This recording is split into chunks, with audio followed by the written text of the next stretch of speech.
Ogeeyyiin misooma magaalota naannolee biyyattiirraa magaalaa Adaamaatti leenjirra turan hojiilee misoomaa magaalaa Adaamaa daawwatan. Daawwannichaanis wiirtuu kenna tajaajilaa gaaddisa odaa bu'uuraalee misoomaa manneen harka qalleeyyiif ijaaramanii kennamanii fi kanneen biroo ilaalamaniiru. Hojii gaggeessaa itti aanaa fi itti gaafatamaan damee bu'uuraalee misooma magaalaa mana qopheessaa Adaamaa Injiinar Naannoo Masqalaa imala badhaadhinaa dhugoomsuu fi yaadama Smaart Adaamaa qabannee hojjechaatii jirru bu'uura godhachuun hawaasichaa immoo guddina magaalaa waliin wal simsiisuuf lafa magaalittii hektaara 13,000 irraa gara hektaara 54,000tti gaafa guddifnu isa kana dhugoomsuufidha jedhan. Kanaafuu magaalattii deebisnee misoomsuudhaaf manneen 167 aanaa malkaa Adaamaatti akka ijaaramu taasifneerra jedhan. Akka magaalaa keenyatti yaadame Smaart Adaamaa qabannee socho'aa jirru giddugala isa godhachuun hawaasa keenya sarkaa guddinni magaalaan keenya irra jiruu fi hektaara 13,000 irraa gara 54,000tti gaafa guddatu yaadamichi kana hawaasa hammate akka ta'u magaalaa Inarsiitii keessa deebisnee misoomsuudhaaf manneen naannoo 167 aanaa malkaa Adaamaa keessatti kan ijaarame ta'uu isaati.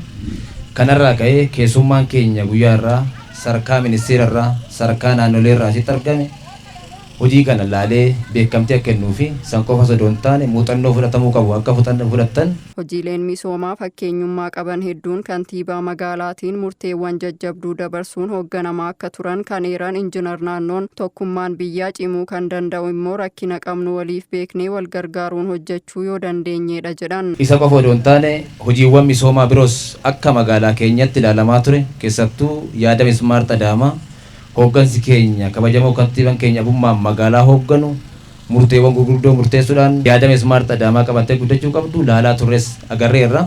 Tokkummaan biyyaa kan cimuu danda'u rakkina qabnu waliin beeknee yoo wal gargaarre tokkummaan biyyaa cimuu kan danda'u waan qabnu waliin beeknee yoo wal tumsine akka ta'e hubannee daawwannaa keenya yeroo itti aanutti as keessatti ni daawwanna.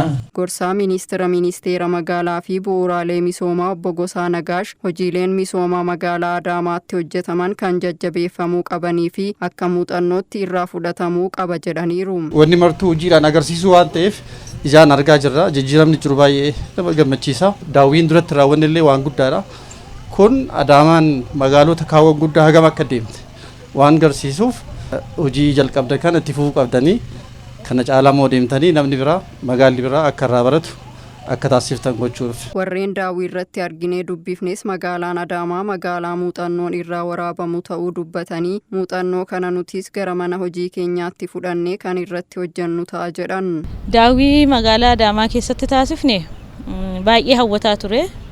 Keessumattuu kan galma kana keessatti ilaalle kenna tajaajila iddoo tokko akkaataa isinitti hundeessitan keessattuu gaaddisa odaa jettanii kan hundeessitan kun baay'ee miidhagaa teeknooloojii gosa hundaa kan hammate muuxannoo magaalonni kan keenya baay'een fudhatanii tu hojiirra oolchanii kan biyyaaf bu'aa guddaa qabu ta'uu isaan ilaalee. Rakkoo manaatiin wal qabee akka biyyaattis kan qabamee jiru namoomaaf hundumtu mannis karaanis bisaanis namaaf waan ta'eef isa namaaf ta'u kana akka namaaf ta'utti akka mootummaattis kallattiin qabamee jiru isa kana akka inni babal'atu hundumtuu humna isaatti abdatee mul'ata qabaate. Magaalaa baay'ee hawwattuudha. Hojiiwwan jalqabde kana itti hafuufsiftuu jenna. Waan gaarii jalqabame akka biyyaatti jalqabame kana itti hafuuftuu baay'ee gaarii jirtu jabaadhaa. Nutis muuxannoo sanirraa arganneen magaalota keenya gara Smart City fiduudhaaf ni hojjenna. Akka Adaamaatti waan ilaalle leenjii irratti sa'aatii 1-2 kan jedhe dhiyeessanii garuu waan security jara waan adda addaan ilaaltu mana kana sin ilaaltu waan dinqiidha waan gaariidha ajaa'ibsiisaadha. Isa kana rabbi illee jaallata namni illee jaallata.